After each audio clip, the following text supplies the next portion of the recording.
اور تم لوگ بات پوشیدہ کہو یا ظاہر، وہ تو دلوں کے بھیدوں تک سے واقف ہے۔ کیا جس نے پیدا کیا وہ علم نہیں رکھتا؟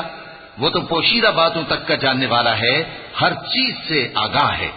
وہی تو ہے جس نے تمہارے لیے زمین کو ہموار و پست بنایا، تو اس کے رستوں میں چلو پھرو، اور اللہ کا دیا ہوا رزق کھاؤ، اور تم کو اسی کے پاس قبروں سے اٹھ کر جانا ہے۔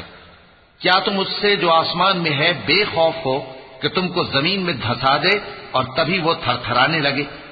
کیا تم اس سے جو آسمان میں ہے نڈر ہو کہ تم پر کنکر بھری ہوا چھوڑ دے؟ سو تم عنقریب جان لوگے کہ میرا ڈرانا کیسا رہا۔ اور جو لوگ ان سے پہلے تھے انہوں نے بھی جھٹلایا تھا، سو دیکھ لو کہ میرا کیسا عذاب ہوا۔ أولم يروا إلى الطير فوقهم صافات ويقبضن ما يمسكهن إلا الرحمن